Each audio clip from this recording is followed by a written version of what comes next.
Soy Fernando Díaz Villanueva. Hoy es 25 de septiembre de 2024 y esto es La Contracrónica.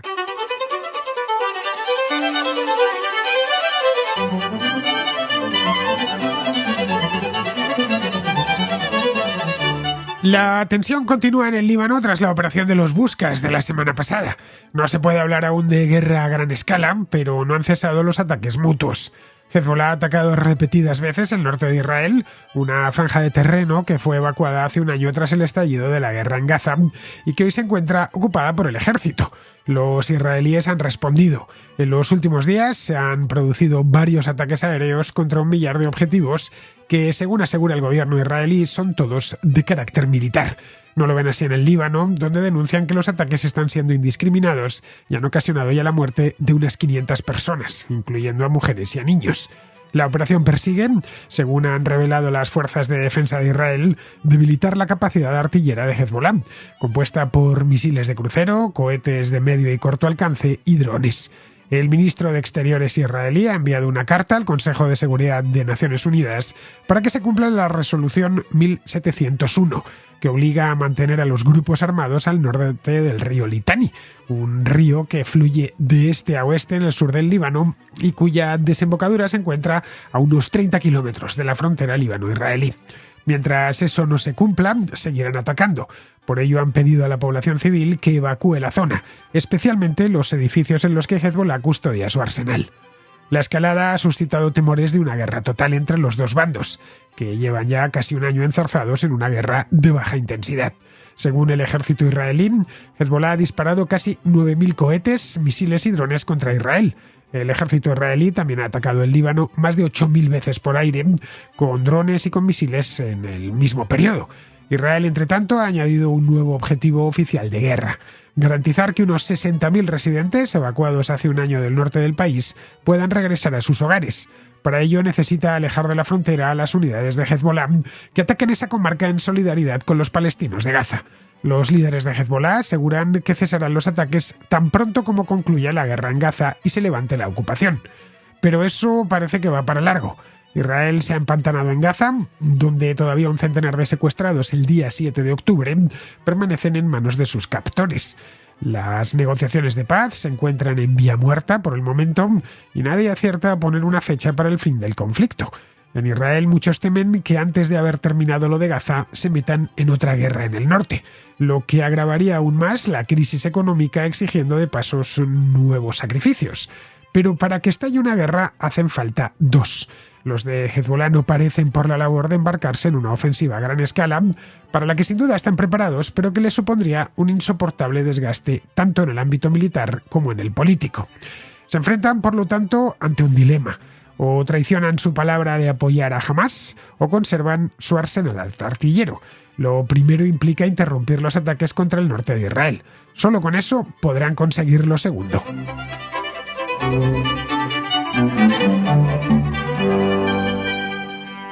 La guerra de Gaza nos está dando mucho que hablar a lo largo de las últimas 2 semanas, pero no precisamente por lo que está pasando en Gaza, donde continúa la guerra sin que se aprecien avances significativos, sino porque el conflicto se ha desplazado al norte, hasta la frontera del Líbano con Israel. Ojo, el conflicto ya estaba ahí también, pero estaba más latente, más de baja intensidad, como decía antes en la introducción. Ya os contaba aquí hace 2 días lo que sucedió la semana pasada en distintas partes del Líbano, especialmente del sur del Líbano y de Siria. Estallaron unos buscas y unos walkie-talkies que estaban en poder de miembros de la organización Hezbollah.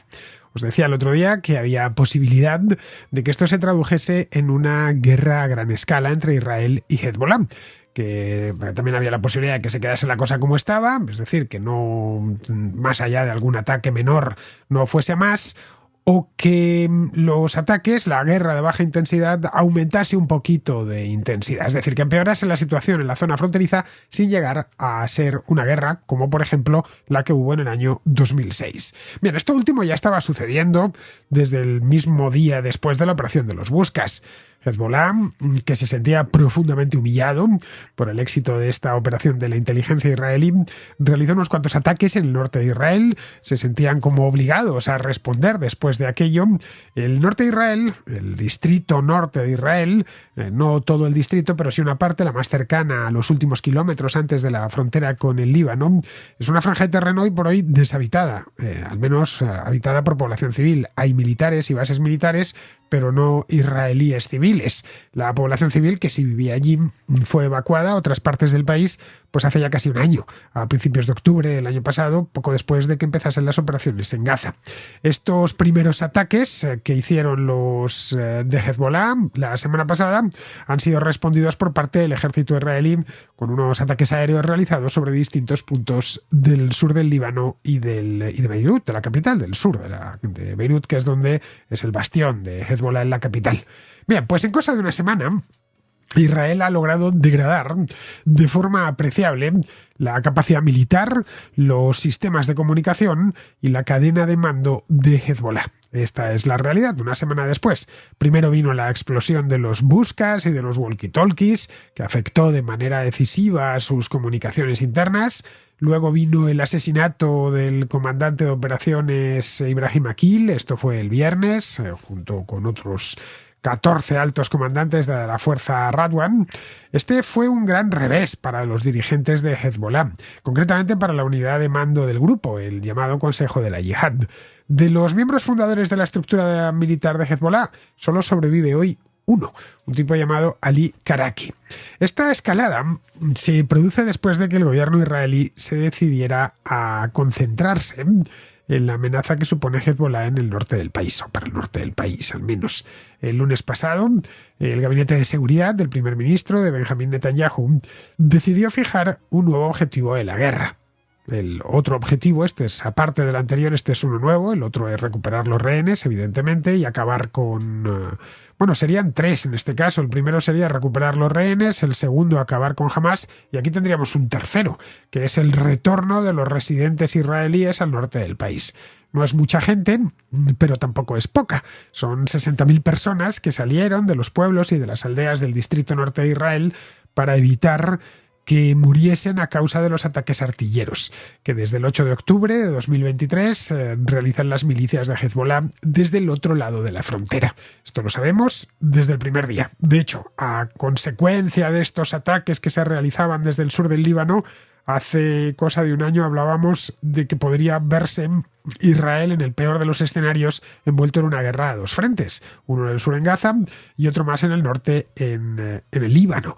Esto les hubiese complicado mucho las cosas. Hubiera sido una irresponsabilidad en el caso de que se hubiesen metido los israelíes en un segundo frente. Así que evacuaron esa zona de población civil y mantuvieron la tensión para defenderse de una serie de ataques que les estaban haciendo. Un montón de ellos que han sido de misiles que les iban llegando. Bien, la cosa estaba ahí, todos lo sabíamos, no había escalado, y se habla de las guerras cuando las guerras escalan y se complican, no cuando se mantienen como están. Al no haber población civil, pues tampoco había que lamentar víctimas civiles, y los ataques por parte de Israel suelen ser, ya sabéis, muy quirúrgicos, se basan mucho en la inteligencia previa, en localizar a un tipo, a un comandante, a alguien importante dentro de Hezbollah, perseguirle con mucha paciencia y después atacarle pues en su residencia o allá donde se lo encuentren. Pero el líder de Hezbollah, que se llama Hassan Nasrallah, no se rinde. Hace unos días, poco después de lo de los buscas, dio un discurso en el que anunció que redoblarían sus esfuerzos por atacar el norte de Israel. Es decir, que no van a frenar, sino que van a ir a más. A pesar de que reconoce que es mucho lo que tiene que perder y que los israelíes están bien preparados, que la aviación israelí está muy bien dotada técnicamente. De hecho, y esto lo estamos viendo a diario, pueden realizar ataques con una precisión extraordinaria sobre objetivos concretos. Bien, pues a pesar de todo eso, no piensa echarse atrás, ya que no pretende abandonar esa pequeña victoria de haber obligado a los israelíes a desplazar a 60.000 personas a otras partes del país. Es decir, Hezbollah ha convertido en el último año una parte pequeña, pero una parte de Israel, en una zona completamente inhabitable. Pues nada, fue terminar el discurso y los israelíes atacaron. Bombardearon una treintena de bases de lanzamiento, de cohetes y polvorines, donde, según un portavoz de las Fuerzas de Defensa de Israel, había 150 plataformas de lanzamiento en operación. Los ataques continuaron los días siguientes, ha sido el rum periodístico durante todos estos días, especialmente el fin de semana, los ataques continuos. El sábado el ejército israelí aseguró que ya había destruido 400 lanzacohetes en el sur del Líbano y en el valle de la Bekaa. La escala de estos ataques y sobre todo, y lo más fascinante, la precisión. No sé si habéis visto vídeos que se están distribuyendo muchos especialmente a través de las redes sociales, como en una localidad se dirigen a un edificio, esto lo habíamos visto ya el año pasado en Gaza, se dirigen a un edificio y ese es el edificio que derriban. No sufren ningún daño, más allá de algo de metralla, los edificios que rodean ese edificio. Ya esto no es ningún secreto, sabemos lo avanzado tecnológicamente que está el ejército israelí. Bien, pues esto es lo que hemos tenido a lo largo de los últimos días y lo que sospecho lo que estamos teniendo en el día de hoy, lo que sospecho que seguirá en los días próximos. Así que la escala de estos ataques hace pensar que Israel ha encontrado una especie de punto débil en el enemigo y no le pone pegas a una posible escalada. Eso es lo que hace pensar lo que estamos viendo. Eso sí, aún no ha tomado la decisión de declarar una guerra total, una guerra a gran escala, por aire. Es decir, los ataques todavía son muy quirúrgicos y mucho menos, esto ya serían palabras mayores, una incursión terrestre como la que hubo en el año 2006. Una decisión de ese tipo ocasionaría muchísimos daños al Líbano, eso es indiscutible, y a su infraestructura civil, especialmente si Hezbollah decide responder con todo lo que tiene y ataca con el armamento más avanzado del que dispone. Parece que por ahora el gobierno israelí lo que está haciendo es mostrar los dientes para que Hezbollah cambie su estrategia y reconsidere su participación en el conflicto de Gaza. Es decir, que se mantengan al margen como han hecho otros estados árabes.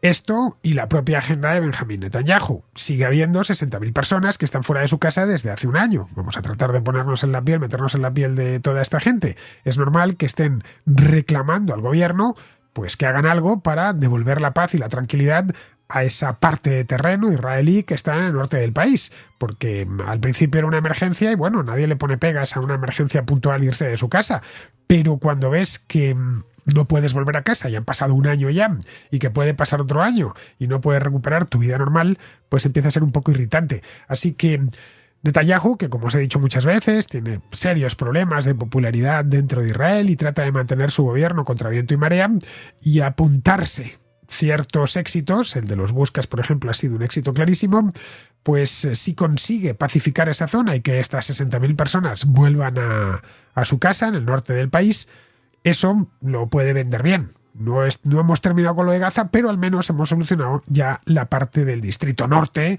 lo de Hezbollah, que ha decidido desapuntarse de esto y desaparecer del mapa. O por lo menos no atacarnos, que con eso ya sería suficiente.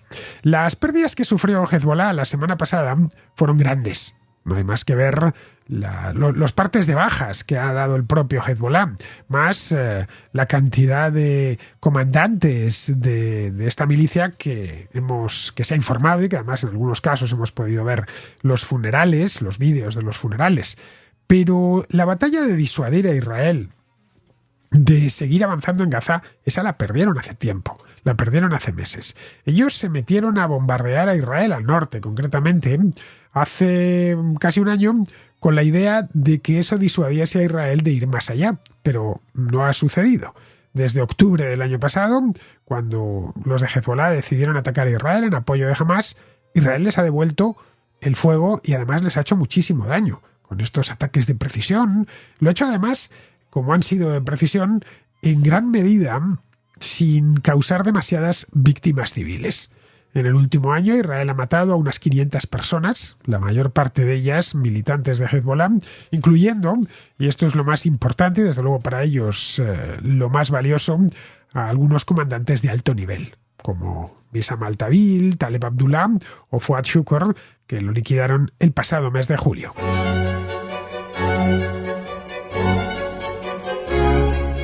aparte de las pérdidas humanas y en este caso además de personal muy valioso para Hezbollah, como estos que os acabo de decir, aparte de eso, las pérdidas que tuvieron solo la semana pasada, no estamos hablando ya del último año, han sido las pérdidas de infraestructura, estoy hablando, infraestructura militar al sur del río Litani. Han sido muy grandes. Buena parte de su infraestructura ya ha sido destruida. Y esto incluye, pues, sus depósitos de armas, sus polvorines. La respuesta de Hezbollah pues ha sido la misma. Se han concentrado todavía más en el norte de Israel, atacando bases militares y todas las infraestructuras que podían. Pero evitando, esto desde el principio, desde el mes de octubre, evitando en gran medida causar víctimas civiles, para no desatar una respuesta mayor. Es decir, no han querido ir más allá. En esta franja no hay población civil, pero un poquito más abajo sí que la hay. Y ahí han procurado no atacar precisamente por eso, porque sabían que los israelíes estaban furiosos después de lo del 7 de octubre y que en el caso de que fuesen a por ellos tendrían las de perder. Así que ha sido una operación delicada porque querían solidarizarse con los de Hamás, buscar un nuevo problema a Israel, pero que ese problema no fuese demasiado grande, no fuese a suceder que a ellos que se les volviese en contra, vamos, que terminasen pagándolo ellos muchísimo más caro. Pero Israel no es mucho lo que tiene en el norte, esa es la verdad. Y lo esconde lo que tiene, lo sabe proteger. Lo mejor lo tiene en el sur, obviamente. Y desde luego lo esconde mucho mejor que los de Hezbollah. Bueno, eso por no hablar de los medios de los que dispone el ejército israelí, especialmente los electrónicos, que son muchísimo más avanzados que los de Hezbollah. Al principio de la guerra, el objetivo de Hezbollah y de Irán, no olvidemos que detrás de Hezbollah está Irán, era aprovecharse de cualquier solución política o diplomática que pusiera fin a la guerra entre Israel y Hamás en Gaza.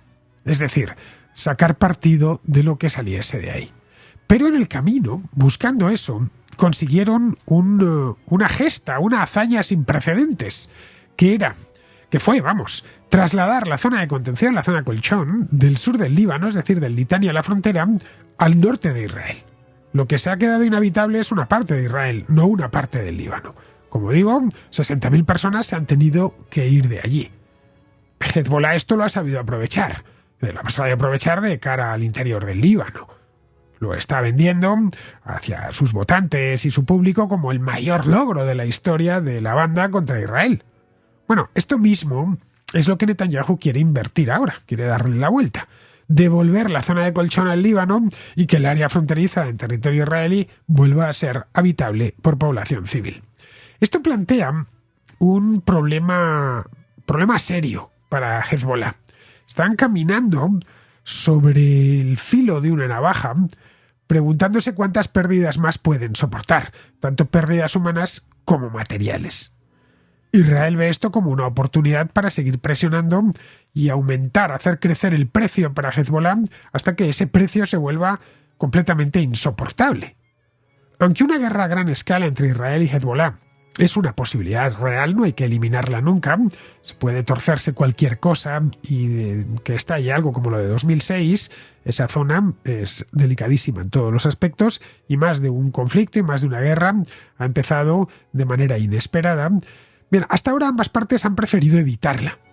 Israel trata de mantener sus ataques selectivos, sus ataques de precisión, al tiempo que Hezbollah intenta provocar, pero no demasiado. Como os decía antes, provocar hasta cierto punto, tanteando el umbral de tolerancia de los israelíes. Porque eso ya saben que desataría una respuesta mayor y les obligaría a comprometer sus activos militares más valiosos. Es decir, sus misiles de precisión, todos de fabricación iraní, con los que podrían, si los utilizan, alcanzar objetivos en las principales ciudades de Israel con gran precisión. Estos misiles son para Hezbollah algo así como una póliza de seguro, una cosa así. Podría incluso suceder que los ataques de esta última semana, la posterior a lo de los Buscas, y bueno, podríamos incluir incluso la operación de los Buscas. La operación es exactamente la misma. No sean más que una forma de presionar a Hezbollah para que se mantenga de una vez al margen de lo de Gaza y desmilitarice la franja comprendida entre el río Litani y la frontera. Es decir, que vuelvan las cosas no al momento precedente al atentado en el sur de Israel, no, incluso antes. Bueno, esto es lo que se acordó en el año 2006. Claro, es que pasó mucho tiempo, 18 años. Y vino confirmado por una resolución del Consejo de Seguridad de Naciones Unidas. La resolución en concreto es la 1701, que fue la que puso fin a la guerra del año 2006 y que señala esta franja como zona de seguridad desmilitarizada. Si tenéis en la cabeza el mapa del Líbano, ya sabéis que es un país pequeñito que está justo por encima de Israel. La frontera entre Israel y el Líbano a esa altura tampoco es muy larga, eso sí, es muy complicada. Bien, pues el río Litani viene del Valle de la Bekaa, da un giro, forma un codo muy pronunciado y ya se dirige hacia la costa. Bien, esa parte traza un curso este-oeste. Perfecto, a unos 30 kilómetros más o menos de la frontera con Israel. Bien, de ahí, desde el río Litani hasta la frontera con Israel, era la zona que la resolución 1701 dejaba como desmilitarizada. Por supuesto, los de Hezbollah no tardaron en incumplir ese acuerdo y remilitarizaron la franja tan pronto como salieron los soldados israelíes de ella. Es, ya digo, una franja pequeña, es unos 30 kilómetros de ancho por 30 de largo, que se corresponde a grandes rasgos con las gobernaciones de Nabatille y la gobernación sur del Líbano. Ambas están controladas por Hezbollah. Esto significa que la organización tendrá que aceptar algún tipo de alto el fuego separado, o sea, al margen de lo que esté ocurriendo en Gaza. Retirar su presencia militar al al sur del río Litani, llevársela lo que tengan, llevársela al norte, y permitir que los israelíes civiles desplazados regresen sanos y salvos a sus casas y, por supuesto, no comprometer su vida. El desgaste del último año, además, está haciendo mucha mella en ellos. Han perdido, como os decía, mucha infraestructura militar, han perdido comandantes, han perdido armas, pero lo más importante y lo que más les preocupa es que han perdido seguridad en sí mismos y confianza entre sus propias filas. Después de cada asesinato selectivo o cada ataque, y en especial, no digo ya lo de los buscas y los walkie-talkies, los de Hezbollah temen una infiltración mucho más profunda en sus filas por parte del Mossad. Muchos de sus militantes han perdido la confianza en los suyos, porque sospechan que cualquiera puede ser un espía israelí. Luego tienen otro problema añadido. Les falta un sistema de comunicaciones fiable. No pueden tirar de los teléfonos móviles, por lo que os comentaba el otro día, pero tampoco de alternativas de baja tecnología, como los buscas o los walkie-talkies. La única vía que les queda para los asuntos realmente importantes es la comunicación verbal, mediante mensajeros, a la que están recurriendo sus líderes desde hace una semana. Bueno, de hecho, y ni con esas, ¿eh? De hecho, hace 4 días se organizó una reunión en persona, era presencial, entre Ibrahim Akil y las fuerzas Radwan. Pero los israelíes se enteraron y les atacaron acabando con la vida de Akil. Es decir, que el nivel de infiltración israelí es más profundo de lo que creen y desde luego de lo que les gustaría. Además, Hezbollah perdió la confianza de su propia comunidad, que es la que le aporta la legitimidad. Si no pueden protegerse a sí mismos, pues muchos se preguntan cómo van a poder proteger a sus votantes y a sus partidarios. Y será muy difícil garantizar la seguridad de los suyos si no saben defenderse a sí mismos. El hecho de que Israel pudiera matar a Fouad Shukr y a Ibrahim Akil en pleno Beirut es ya un aviso.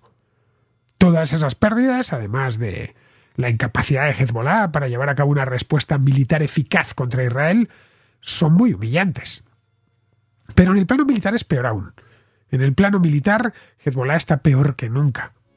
Es donde más daño les están haciendo, porque les están volando la parte de su arsenal y además les están liquidando a gente muy, muy valiosa. Podrían, eso sí, recuperarse de estas pérdidas, y lo harán, sin duda. Reconstruir su red de comunicaciones, tratar de contrarrestar de forma eficaz a la inteligencia israelí y recuperar la confianza de su gente, pero eso llevará tiempo, y no poco, precisamente. Esto es un lujo que Hezbollah hoy no puede permitirse, al menos a que en el corto plazo sí se mantiene en pie de guerra. Para recuperarse necesita un sistema de comunicaciones adecuado. Hoy no lo tienen, no pueden coordinar objetivos, no pueden darse respuestas, no pueden coordinar la logística.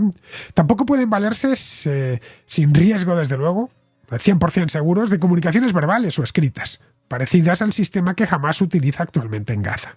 Pero claro, es que el Líbano es mucho más grande. Y sin un sistema de comunicaciones inalámbricas, eficiente y rápido, la capacidad militar de Hezbollah para llevar a cabo la guerra pues se ve muy mermada.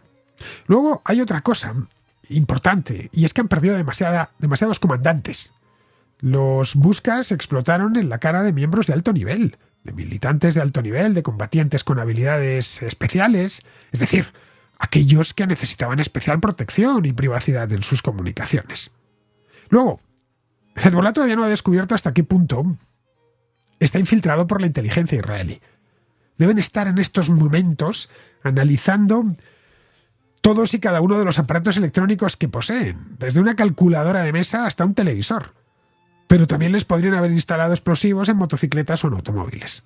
Es posible incluso que sus polvorines y fábricas de munición estén llenas de trampas y puedan explotar en cualquier momento. Bien, esta investigación les llevará semanas y les hará perder un tiempo precioso. Y aquí es donde entra el gobierno israelí, que seguramente aprovecha esta coyuntura para intensificar los ataques. Lo que es poco probable es que se aventuren a una incursión terrestre como la de 2006. Eso podría causarles daños mucho más grandes. Tendrían que gestionar otra ocupación, hacerse cargo de la población civil y empeñar tiempo, recursos y energía en protegerse. Por no hablar de que eso les complicaría internacionalmente aún más de lo que ya lo están. Así que hasta que se alcance una solución a largo plazo, el mejor escenario posible es que Hezbollah acepte un alto el fuego independiente, desconectado de la guerra de Gaza.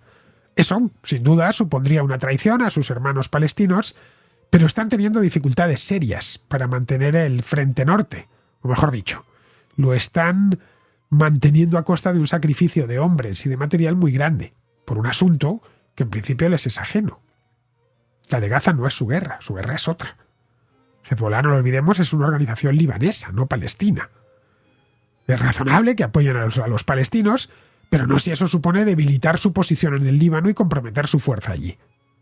En el Líbano, Hezbollah tiene mucha más influencia de la que le otorga ser el tercer partido más votado en las elecciones.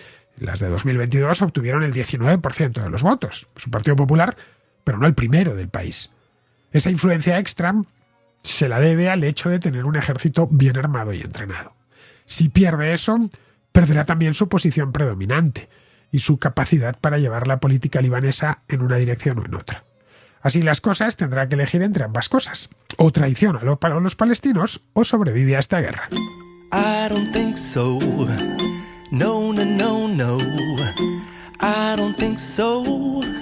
No, no, no, no. It's never, ever, ever, ever, ever, ever gonna happen. Todos hemos intentado en alguna ocasión aprender idiomas, pero el intento no siempre viene acompañado del éxito. Unas veces falta tiempo para aprender, otras lo que sobra es tiempo, pero no hay dinero para pagar clases particulares. Quedan las aplicaciones, pero no siempre te dan la oportunidad de practicar. Pero no todas las aplicaciones son iguales. Os presento una que quizá no conozcáis, Babel. Babel ha sido diseñada para que empieces a hablar un idioma lo antes posible, gracias a su sistema de lecciones basadas en situaciones de la vida real. Todo un entrenador lingüístico enteramente a tu servicio, desarrollado por un equipo de 150 especialistas. Babel te ofrece 14 idiomas, entre los que se encuentran algunos muy demandados, como el inglés, el francés o el alemán. Con la función Conversaciones del día a día tendrás la oportunidad de ampliar tu vocabulario, practicar conversación e ir ganando confianza con tu nuevo idioma. Respecto a la pronunciación, ese escollo insalvable en algunos idiomas como el inglés o el francés, no te preocupes. La tecnología de reconocimiento de voz te ayudará a mejorar tu pronunciación para que tu aprendizaje sea aún más efectivo. Las lecciones se complementan con conocimientos culturales, así tendrás una experiencia de aprendizaje más enriquecedora. Puedes practicar por tu cuenta con la aplicación o aprender en compañía gracias a las clases Babel Live, impartidas por profesores en grupos con un máximo de 6 alumnos. Puedes también escuchar podcast y disfrutar de juegos en el idioma elegido. No es casual que Babel acumule ya 15 millones de suscripciones y que el 92% de los estudiantes ha mejorado sus habilidades en solo 2 meses. Babel te ofrece una oportunidad única de transformarte y reinventarte a través de los idiomas. Así que ya sabes, no tienes más que ponerte a ello y solo por estar al otro lado te llevas un descuento. Nada menos que 3 meses gratis con el código CONTRACRÓNICA. Así, todo junto, sin espacio. No lo olvides, consigue ahora una suscripción de 3 meses a Babel y recibirás 3 meses adicionales gratis con el código CONTRACRÓNICA. Es muy sencillo. Entra en babel.com/empezar y usa el código CONTRACRÓNICA. Os lo deletreo. Babel es babel.com/empezar, código CONTRACRÓNICA. En la descripción del programa de hoy encontraréis la dirección completa. No tenéis más que clicar en ella. Prueba Babel, la aplicación para aprender idiomas que funciona. Probably never, ever, ever, ever, ever, ever gonna happen. Oh no. Vamos con la contrarréplica. Empezamos con José, que es de Sevilla y que pregunta por el Mossad y si ha mejorado su imagen tras la operación de los Buscas. A raíz de las últimas operaciones del Mossad, ¿vale? Quería preguntarte cuál crees tú que es la imagen que se tiene, la imagen o la opinión pública que se tiene de ellos ahora mismo. Se sabe que han intentado limpiar su imagen después de la cagada que hicieron en Hamas, en Israel, y se echaron a los israelíes. Y bueno, que se sabe que han querido limpiar su imagen y demás, y que este ataque ha sido, perdón, esta operación de los guardias que lo busca ha sido una operación muy quirúrgica, de película, incluso heroica y demás. Pero claro, han muerto 2 niños. No sé yo qué opinión, qué imagen se debe quedar de ellos ahora.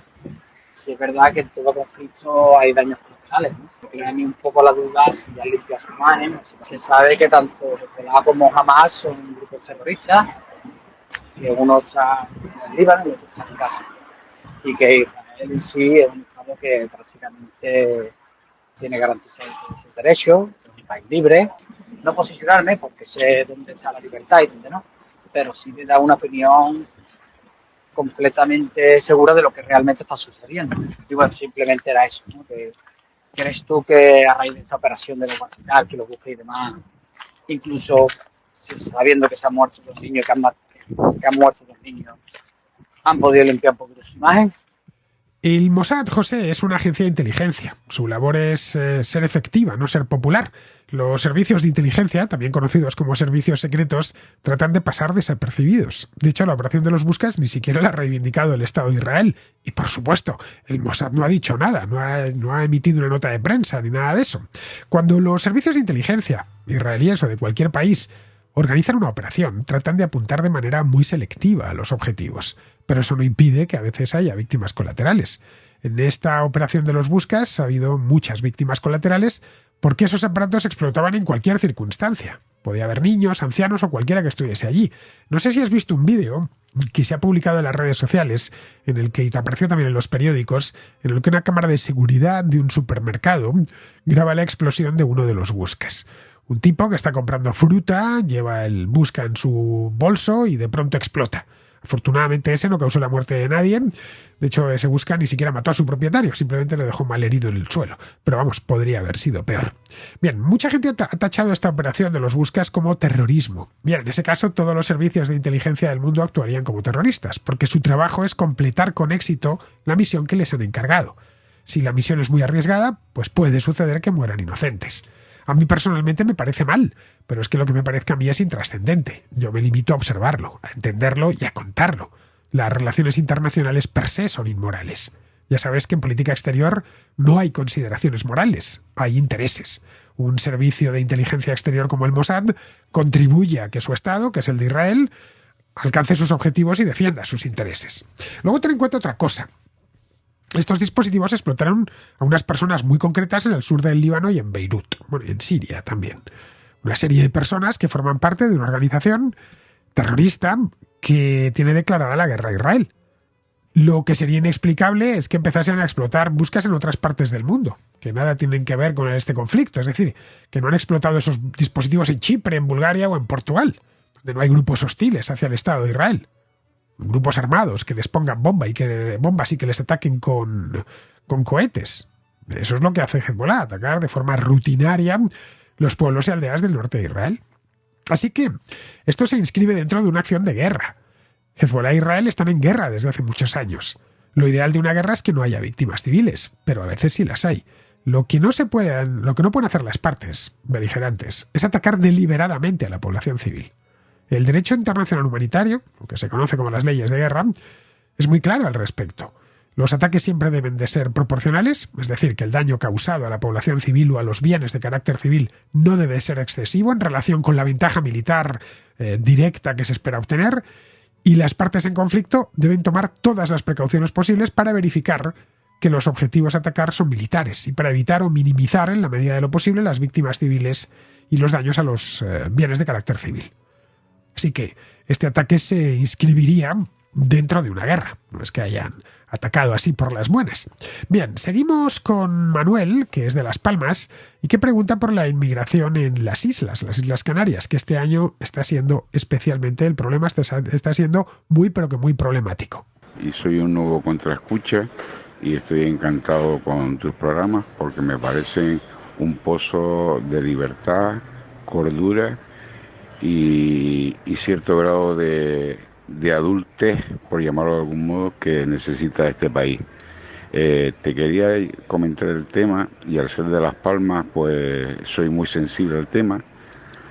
Es sobre la inmigración irregular. Hasta prácticamente hoy han llegado a Las Palmas, a Canarias, 25.000 inmigrantes irregulares en Cayuco, y la verdad que eso es un problema. No se habla mucho de los menores, que lógicamente es un tema comprensible porque hay que tener especial sensibilidad con los menores desprotegidos, pero no deja de ser la cantidad total. Pues eso, estamos ya en lo que llevamos de año prácticamente en 30.000 personas que han llegado a Canarias. Los menores, por ejemplo, en una semana solo, según he leído ahí en el periódico, han llegado todos los menores posibles que puede ocupar todo el país. En una semana solo han llegado a Canarias los menores que pueden ser acogidos por todo el resto del país. Esto es una brutalidad. Sé que es un problema, sé que es un tema complejo y por tanto las soluciones son complejas. Y la realidad es que yo no sé, que la verdad, pues se habla tanto de los menores que no sé qué hacen con los adultos, los que pasan de 18 años. Si ya lo llevan directamente a la península, no sé lo que hacen. Pero es un problema grande y que a Canarias le cuesta un montón de dinero.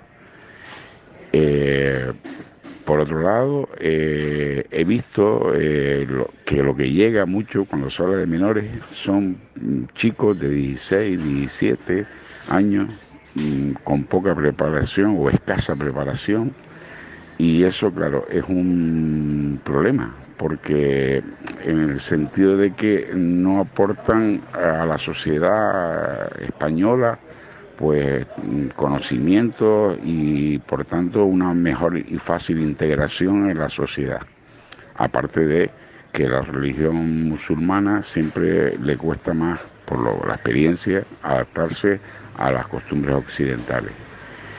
Me viene a la cabeza cuando se desintegró la Unión Soviética, que llegaron a Israel por unos casi 1 millón de inmigrantes.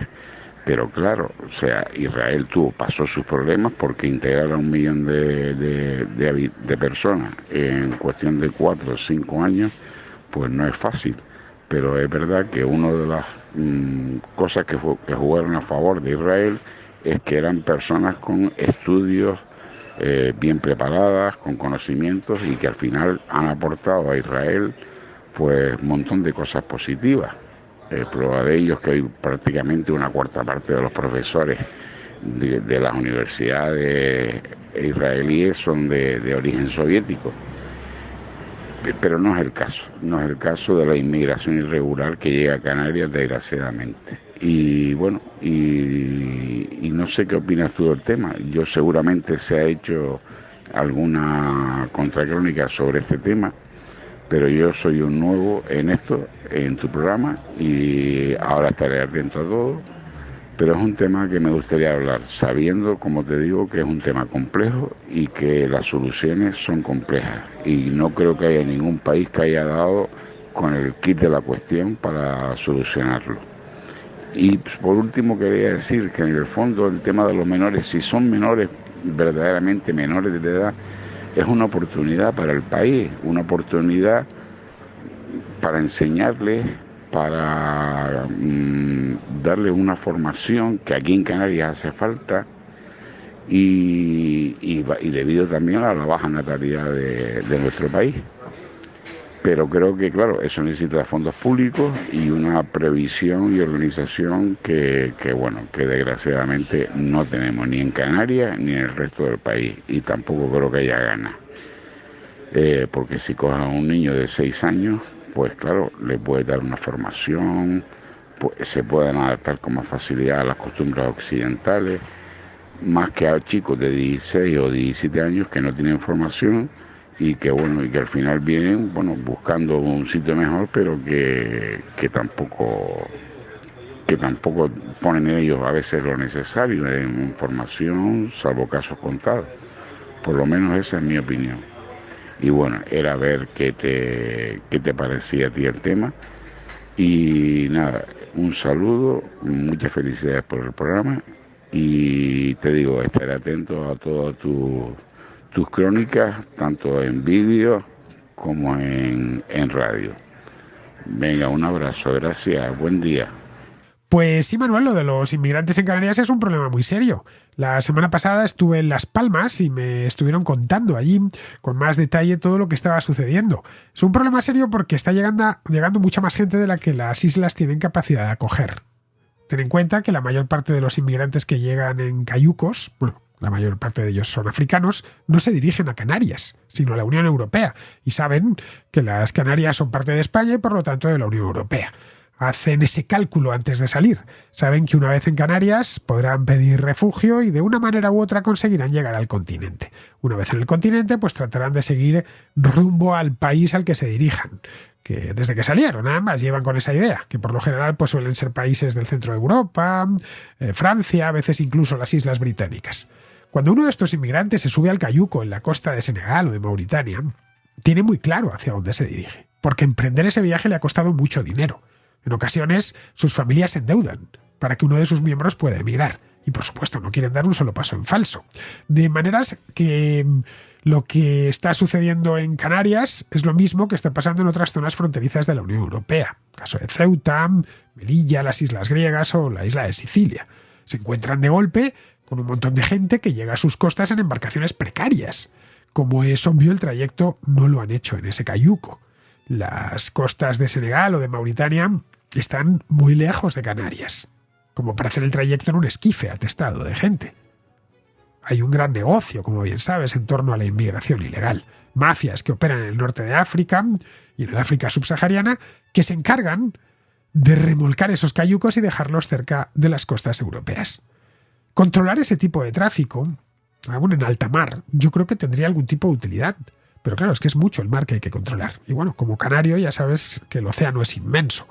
Eso por no hablar de los 1.600 kilómetros de costa que hay en las Islas Canarias. Una cosa es controlar la costa de Ceuta, pero otra distinta es la de las 7 islas, 8 con la Graciosa, que controlarlas las 24 horas del día.